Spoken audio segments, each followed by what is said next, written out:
परिवर्तनी एकादशी व्रत कथा। जय जय श्री कृष्णा, राधे राधे, जय श्री हरि विष्णु। आज भाद्रपद मास के शुक्ल पक्ष की एकादशी तिथि है और इस एकादशी को परिवर्तनी एकादशी के नाम से जाना जाता है और कुछ स्थानों पर इसे जल झूलनी एकादशी और डोल ग्यारस भी कहते हैं। यह एकादशी सभी प्रकार के सुखों और वाजपेयी यज्ञ के बराबर फलों को देने वाली मानी जाती है। आज मैं आपको सुना रही हूँ परिवर्तनी एकादशी की बड़ी ही दुर्लभ कथा। आज के दिन एकादशी माता और परिवर्तनी एकादशी की पवित्र कथा को सुनने से मनुष्यों के सभी पाप और संकट कट जाते हैं और मनोकामनाओं की पूर्ति होती है तथा वैकुंठ की प्राप्ति होती है। तो आप सभी लोग बड़ी ही श्रद्धा और प्रसन्न चित्त मन से इस कथा को पूरा अवश्य सुनिएगा। तो आइए भगवान श्री लक्ष्मी नारायण जी के चरणों का ध्यान करते हुए इस पावन कथा को सुनते हैं। एक बार पांडु नंदन अर्जुन ने भगवान श्री कृष्ण से कहा, हे माधव, भादों के शुक्ल पक्ष की एकादशी का क्या नाम है तथा उसके व्रत का क्या विधान है? उस एकादशी के उपवास को करने से किस फल की प्राप्ति होती है? अर्जुन कहते हैं, हे माधव, कृपा कर यह सब समझाकर कहिए। तब श्री कृष्ण जी ने कहा, हे पार्थ, भाद्रपद माह के शुक्ल पक्ष की एकादशी को परिवर्तनी एकादशी कहते हैं। इस एकादशी की कथा को सुनने मात्र से ही सभी पापों का शमन हो जाता है अर्थात नाश हो जाता है और मनुष्य स्वर्ग का अधिकारी बन जाता है। इस एकादशी की कथा से नीच पापियों का भी उद्धार हो जाता है। यदि कोई धर्म परायण मनुष्य एकादशी के दिन मेरा पूजन करता है तो मैं उसको संसार की पूजा का फल देता हूँ। जो मनुष्य मेरी पूजा करता है उसे मेरे लोक की प्राप्ति होती है, इसमें तनिक भी संदेह नहीं है। जो मनुष्य इस दिन मेरा कमल से पूजन करता है वे अवश्य ही मेरे समीप आता है। जो मनुष्य इस एकादशी के दिन भगवान श्री वामन का पूजन करता है वह तीनों देवता अर्थात ब्रह्मा विष्णु महेश की पूजा करता है। हे अर्जुन, जो मनुष्य इस एकादशी का उपवास करते हैं उन्हें इस संसार में कुछ भी करना शेष नहीं रहता। इस एकादशी के दिन भगवान विष्णु करवट बदलते हैं, इसलिए इसे परिवर्तनी एकादशी कहते हैं।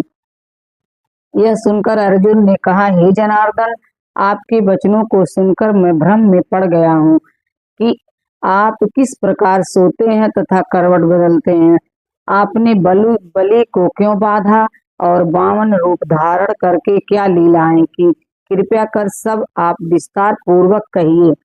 तब भगवान श्री कृष्ण जी ने कहा, हे कुंती पुत्र अर्जुन, अब तुम समस्त पापों का शमन करने वाली इस कथा का ध्यान पूर्वक श्रवण करो। भगवान श्री कृष्ण कहते हैं, हे अर्जुन, त्रेता युग में बलि नाम का एक असुर था। वह अत्यंत भक्त, दानी, सत्यवादी तथा ब्राह्मणों की सेवा करने वाला था। वह सदा यज्ञ तप आदि किया करता था। अपनी इसी भक्ति के प्रभाव से वह स्वर्ग में देवेंद्र के स्थान पर राज्य करने लगा। देवराज इंद्र तथा अन्य देवता इस बात को सहन नहीं कर सके और भगवान श्री हरि के पास जाकर प्रार्थना करने लगे। अंत में मैंने वामन रूप धारण किया और तेजस्वी ब्राह्मण बालक के रूप में राजा बलि पर विजय प्राप्त की। यह सुनकर अर्जुन ने कहा, हे प्रभु, आपने उस बलि को किस प्रकार जीता? कृपा कर यह सब विस्तार पूर्वक बताइए। तब भगवान श्री कृष्ण जी ने कहा, हे अर्जुन, मैंने वामन रूप धारण करके राजा बलि से याचना की कि हे राजन, तुम मुझे 3 पग भूमि दान में दे दो, इससे तुम्हें 3 लोक के दान का फल प्राप्त होगा। राजा बलि ने इस छोटी सी याचना को स्वीकार कर लिया और भूमि देने को तैयार हो गए। जब उसने मुझे वचन दे दिया तब मैंने अपना आकार बढ़ाया और भूलोक में पैर, भुवन लोक में जंघा, स्वर्ग लोक में कमर, महलोक में पेट, जनलोक में हृदय तथा तपलोक में कंठ और सत्यलोक में मुंह रखकर अपने शीश को ऊंचा उठा लिया। उस समय सूर्य, नक्षत्र, इंद्र तथा अन्य देवता मेरी स्तुति करने लगे। तब मैंने राजा बलि से पूछा, हे राजन, अब मैं तीसरा पग कहाँ रखूं? इतना सुनकर राजा बलि ने अपना शीश नीचे कर लिया। तब मैंने अपना तीसरा पग उसके शीश पर रख दिया और इस प्रकार देवताओं के हित के लिए मैंने अपने उस असुर भक्त को पाताल लोक में पहुंचा दिया। तब वह मुझसे विनती करने लगा। तब मैंने कहा कि हे बलि, मैं सदैव तुम्हारे साथ रहूंगा। भादों की शुक्ल पक्ष की परिवर्तनी नामक एकादशी के दिन मेरी एक प्रतिमा राजा बलि के पास रहती है और एक क्षीर सागर में शेषनाग पर शयन करती रहती है। हे अर्जुन, दान करने के उपरांत मनुष्य को अभिमान नहीं करना चाहिए। राजा बलि ने अभिमान किया और पाताल को चला गया। इससे इस बात का भी बोध होता है कि अति हर कार्य के लिए बुरी होती है। एक अन्य कथा के अनुसार सूर्यवंश में मंधाता नामक चक्रवर्ती राजा हुए। उनके राज्य में सुख संपदा की कोई कमी नहीं थी।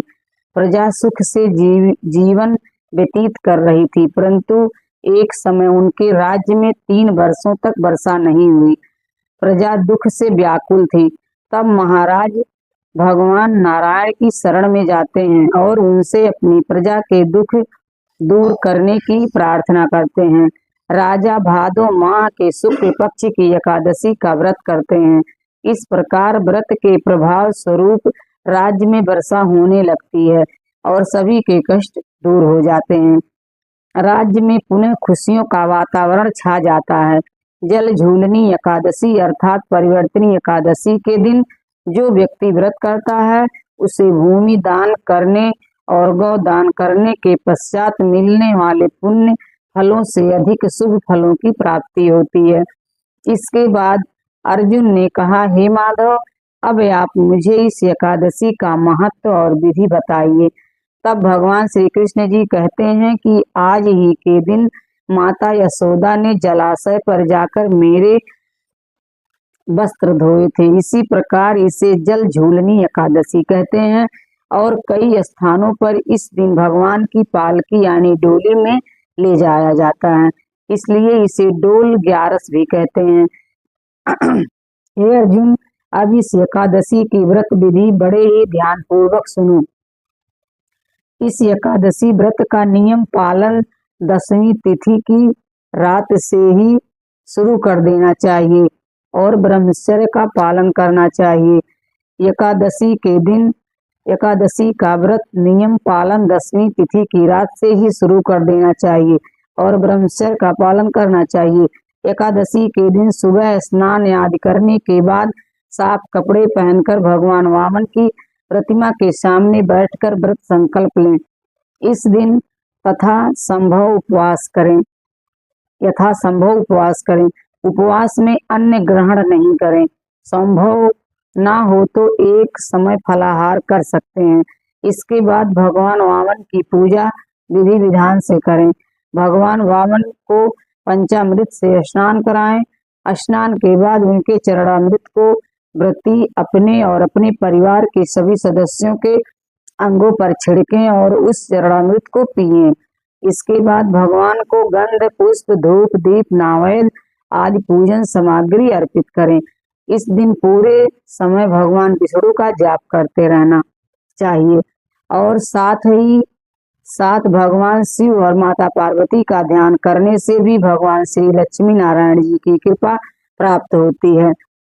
व्रत के अगले दिन वेद पाठ करने वाले ब्राह्मण को भोजन कराकर दान दक्षिणा दें। ऐसा करने से घर में सुख, शांति, ऐश्वर्य में वृद्धि होती है और निश्चित रूप से संतान सुख की प्राप्ति होती है। इस दिन सूर्य देवता को अर्घ्य अवश्य दें। केले के पेड़ की पूजा करें और गाय को चने की दाल और गुड़ अवश्य खिलाएं।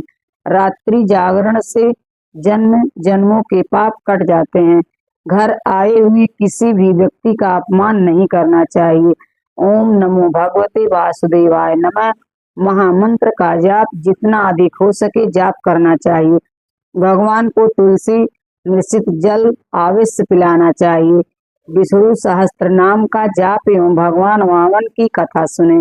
रात को भगवान वामन की मूर्ति के समीप ही सोएं और दूसरे दिन यानी द्वादशी के दिन वेद पाठी ब्राह्मण को भोजन कराकर दान देकर आशीर्वाद प्राप्त करें।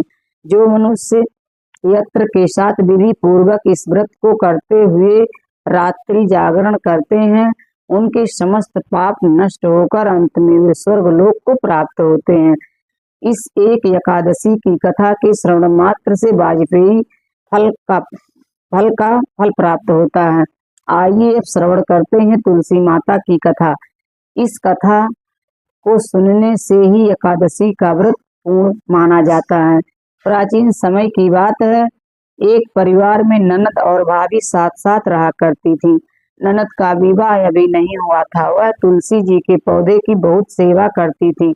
नियम से तुलसी को सींचती और दीपक जलाती थी, लेकिन उसकी भाभी को यह सारी बातें बिल्कुल भी पसंद नहीं थी। जब कभी उसकी भाभी को बहुत ज्यादा गुस्सा आता, तब वो अपनी ननद को ताना देते हुए कहती थी, जब तुम्हारा विवाह होगा तो मैं इस तुलसी को ही बारातियों को खाने को दूंगी और तुम्हारे दहेज में भी तुलसी ही दूंगी। तुम जब देखो तुलसी की ही सेवा करती रहती हो। कुछ समय बीत जाने पर ननद का विवाह तय हो गया। विवाह के दिन भाभी ने अपने कहे अनुसार बारातियों के सामने तुलसी का वह गमला फोड़ दिया जिसकी सेवा उसकी ननद किया करती थी, और तुलसी के पत्ते खाने के लिए कहा। तुलसी जी की कृपा से वह फूटा हुआ गमला कई सारे स्वादिष्ट पकवानों में बदल गया।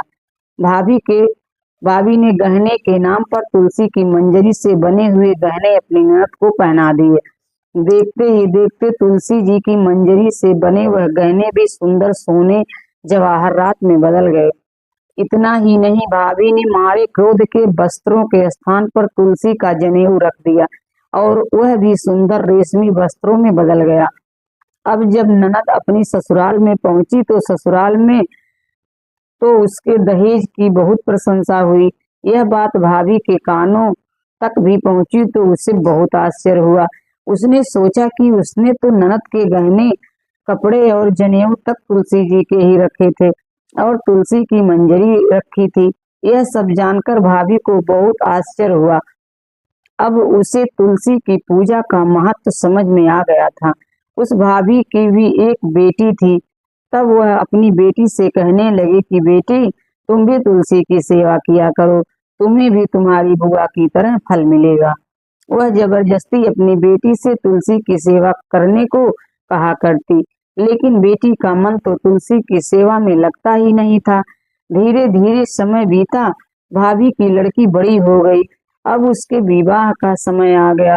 तब भाभी सोचने लगी कि जैसा व्यवहार मैंने अपनी ननद के साथ किया था, वैसे ही अब मैं अपनी बेटी के साथ भी करूंगी, तो यह भी गहनों से लद जाएगी और बारातियों को भी खाने के में तरह तरह के पकवान मिलेंगे और ससुराल में भी इसे बहुत मान सम्मान मिलेगा। यही सोचकर भाभी बारातियों के सामने तुलसी का गमला फोड़ देती है, लेकिन इस बार गमले की मिट्टी मिट्टी ही रहती है।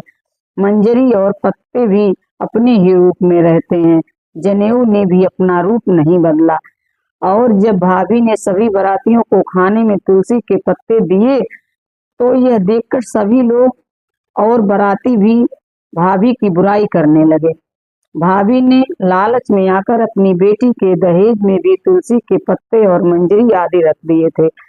जब बेटी अपने ससुराल पहुंची तो वहां पर भी उसकी बुराई हो ही रही थी। भाभी गुस्से के मारे कभी अपनी ननद को नहीं बुलाती थी। एक दिन भाई ने सोचा, मेरी पत्नी तो मेरी बहन को बुलाती नहीं है, क्यों ना मैं ही अपने बहन से मिलकर आऊं।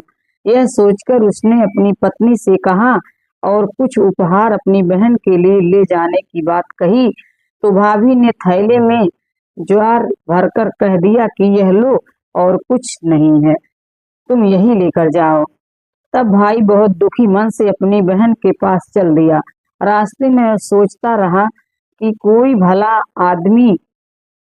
भाई भला अपनी बहन के लिए घर ज्वार कैसे ले जा सकता है। यही सोचकर वह एक गौशाला के पास रुक गया और ज्वार का वह थैला उसने एक गाय के सामने पलट दिया। तभी एक ग्वाले ने यह सब देख लिया। तब ग्वाले ने आकर भाई से कहा, अरे भाई, आप गाय के सामने यह हीरे मोती और सोना क्यों डाल रहे हो? इसे तो घास डालनी होती है। तब भाई ने मुड़कर देखा तो वह हैरान रह गया कि भाई ने ग्वाले को सारी बात बताई और धन लेकर खुशी खुशी अपनी बहन के घर चल दिया। दोनों भाई बहन एक दूसरे को देखकर बहुत प्रसन्न हो गए। तब बहन ने तुलसी माता से सच्चे मन से प्रार्थना की कि उसकी भाभी की सद्बुद्धि प्राप्त हो जाए और तुलसी माता की कृपा से उनके घर में सुख समृद्धि और धन के भंडार भर जाएं। तब कुछ दिनों के बाद देखते ही देखते भाभी का मन बदल गया और वह अपनी ननद को बहुत मान सम्मान देने लगी और वह अब भी सच्चे मन से तुलसी जी की सेवा करने लगी। तुलसी माता की कृपा से उनके घर में सुख समृद्धि के भंडार भर दिए गए। उनके घर में अब क्लेश नहीं होता और सभी सुख से रहने लगे। प्रेम से बोलिए तुलसी माता की जय। आइए अब श्रवण करते हैं समस्त पापों का नाश करने वाली भगवान की श्री हरि विष्णु जी की सच्ची कथा, जिसे सुनने मात्र से दुख दारिद्र्य समाप्त हो जाता है। कन्नौज में एक ब्राह्मण रहता था, उसका नाम अजामिल था। यह अजामिल बड़ा सहस्त्रज्ञ था। शील, सदाचार और सद्गुणों का तो यह खजाना ही था। ब्रह्मचारी, विनयी, जितेंद्रिय, सत्यनिष्ठ, मनवेत्रा और पवित्र भी था। इसने गुरु संत महात्माओं की सबकी सेवा की थी। एक बार अपने पिता के आदेशानुसार वन में गया और वहां से फल फूल संविदा तथा कुश लेकर घर के लिए लौटा। लौटते समय इसने देखा कि एक व्यक्ति मदिरा पीकर किसी वेश्या के साथ विहार कर रहा है। वेश्या भी शराब पीकर मतवाली हो रही है। अजामिल ने पाप किया नहीं केवल आंखों से देखा और काम के वश हो गया। अजामिल ने अपने मन को रोकने की बहुत कोशिश की लेकिन नाकाम रहा। अब यह मन ही मन उसी वेश्या का चिंतन करने लगा और अपने धर्म से विमुख हो गया। अजामिल सुंदर सुंदर वस्त्र, आभूषण आदि वस्तुएं जिनसे वह प्रसन्न होती ले आता। यहाँ तक कि इसने अपने पिता की सारी संपत्ति देकर भी उसी उल्टा को रिझाया। यह ब्राह्मण उसी प्रकार की चेष्टा करता रहा जिससे वह वेश्या प्रसन्न हो। इस प्रकार के इस वेश्या के चक्कर में इसने अपने कुलीन युक्ति और विवाहित पत्नी को भी परित्याग कर दिया और उस वेश्या के साथ रहने लगा। इसने बहुत दिनों तक वेश्या के मल समाल अपवित्र अन्न से अपना जीवन व्यतीत किया और अपना सारा जीवन ही पापमय कर लिया। यह कुबुद्धि न्याय से अन्याय जैसे भी जहाँ कहीं भी धन मिलता वहीं से उठा लाता और उस वेश्या के बड़े कुटुंब का पालन करता करने में ही व्यस्त रहता। चोरी से, जुए से और धोखाधड़ी से अपने परिवार का पेट पालता रहा। एक दिन बाहर कुछ संत इसके गांव में आए। गांव के बाहर संतों ने कुछ लोगों से पूछा कि भैया किसी ब्राह्मण का घर बताइए, हमें वहां पर रात गुजारनी है। इन लोगों ने संतों के साथ मजाक किया और कहा, संतों, हमारे गांव में तो एक ही श्रेष्ठ ब्राह्मण है जिनका नाम है अजामिल और इतना बड़ा भगवान का भक्त है कि गांव के अंदर नहीं रहता, गांव के बाहर ही रहता है। अब संत जन अजामिल के घर पहुंचे तो दरवाजा खटखटाया। भक्त अजामिल दरवाजा खोलो। जैसे ही अजामिल ने दरवाजा खोला तो संतों के दर्शन करते ही मानो आज अपने पुराने अच्छे कर्म उसे याद आ गए। संतों ने कहा कि भैया रात बहुत हो गई है, आप हमारे लिए भोजन और सोने का प्रबंध कीजिए। अजामिल ने सुंदर भोजन तैयार करवाया और संतों को करवाया। जब अजामिल ने संतों से सोने के लिए कहा तो संत कहते हैं, भैया हम प्रतिदिन सोने से पहले कीर्तन करते हैं, यदि आपको समस्या ना हो तो हम कीर्तन कर लें। अजामिल ने कहा, आप ही का घर है महाराज, जो दिल में आए सो करो। संतों ने सुंदर कीर्तन प्रारंभ किया और उस कीर्तन में अजामिल बैठा। सारी रात कीर्तन चला और अजामिल की आंखों से खूब आंसू गिरे, मानो आज आंखों से आंसू नहीं पाप धुल गए हैं। सारी रात भगवान का नाम लिया। जब सुबह हुई संत जन चलने लगे तो अजामिल ने कहा, महात्माओं मुझे क्षमा कर दीजिए, मैं कोई भक्त वक्त नहीं हूँ, मैं तो एक महापापी हूँ। मैं वेश्या के साथ रहता हूँ और मुझे गांव से बाहर निकाल दिया गया है। केवल आपकी सेवा के लिए मैंने आपको भोजन करवाया, नहीं तो मुझसे बड़ा पापी कोई नहीं है। संतों ने कहा, अरे जामिल, तूने ये बात हमें कल क्यों नहीं बताई? हम तेरे घर में रुकते ही नहीं। अब तूने हमें आश्रय दिया है तो चिंता मत कर। ये बता, तेरे घर में कितने बालक हैं? अजामिल ने बता दिया कि महाराज 9 बच्चे हैं और अभी एक गर्भवती हैं। संतों ने कहा कि इस बार जो तेरे संतान होगी वो तेरे पुत्र होगा और तू उसका नाम नारायण रखना। जा, तेरा कल्याण हो जाएगा। संत जन आशीर्वाद देकर चले गए। समय बीता, उसके पुत्र हुआ, नाम रखा नारायण। अजामिल अपने पुत्र नारायण में बहुत आसक्त था। अजामिल ने अपना संपूर्ण हृदय अपने बच्चे नारायण को सौंप दिया था। हर समय अजामिल कहता था, नारायण भोजन कर लो, नारायण पानी पी लो, नारायण तुम्हारा खेलने का समय है, तुम खेल लो। हर समय नारायण नारायण करता था। इस तरह 88 वर्ष बीत गए। वह अतिशय मूढ़ हो गया था। उसे इस बात का भी पता न चला कि मृत्यु मेरे सिर पर आ पहुंची है। अब वह अपने पुत्र बालक नारायण के संबंध में ही सोचने विचारने लगा। इतने में ही अजामिल ने देखा कि उसे ले जाने के लिए यमराज के दूत आए हैं और वह नारायण नारायण पुकारने लगा। भगवान के पार्षदों ने देखा कि यह मरते समय हमारे स्वामी भगवान नारायण का नाम ले रहा है, उनके नाम का कीर्तन कर रहा है। अतः वे बड़े वेग से झटपट वहां पहुंचे। उस समय यमराज के दूत दासीपति अजामिल के शरीर में से उसके सूक्ष्म शरीर को खींच रहे थे। विष्णु दूतों ने बलपूर्वक रोक दिया। उनके रोकने पर यमराज के दूतों ने उनसे कहा, अरे धर्मराज की आज्ञा का निषेध करने वाले, तुम लोग हो कौन? तुम इसके दूत हो? कहाँ से आए हो और इसे ले जाने से हमें क्यों रोक रहे हो? जब यमदूतों ने इस प्रकार कहा तब भगवान नारायण के आज्ञाकारी पार्षदों ने हंसकर कहा, यमदूतों, यदि तुम लोग सचमुच धर्मराज के आज्ञाकारी हो तो हमें धर्म का लक्षण और धर्म का तत्व सुनाओ। दंड का पात्र कौन है? यमदूतों ने कहा, वेदों ने जिन कर्मों का विधान किया है वे धर्म है और जिनका निषेध किया है वे अधर्म है। वेद स्वयं भगवान के स्वरूप हैं, वे उनके स्वाभाविक श्रास पश्चात एवं स्वयं प्रकाश ज्ञान है, ऐसा हमने सुना है। पाप कर्म करने वाले सभी मनुष्य अपने अपने कर्मों के अनुसार दंडनीय होते हैं। भगवान श्री हरि विष्णु जी के पार्षदों ने कहा, यमदूतों, यह बड़े आश्चर्य और खेद की बात है कि धर्म यज्ञों की सभा में अधर्म प्रवेश कर रहे हैं, क्योंकि वहां निरपराध और अदंडनीय व्यक्तियों को व्यर्थ ही दंड दिया जाता है। यमदूतों, इसने कोटि कोटि जन्मों की पाप राशि का पूरा पूरा प्रायश्चित कर लिया है, क्योंकि इसने विवश होकर ही सही भगवान के परम कल्याणमय मोक्षप्रद नाम का उच्चारण तो किया है। जिस समय इसने नारायण इन 4 अक्षरों का उच्चारण किया, उसी समय केवल उतने से ही इस पापी के समस्त पापों का प्रायश्चित हो गया।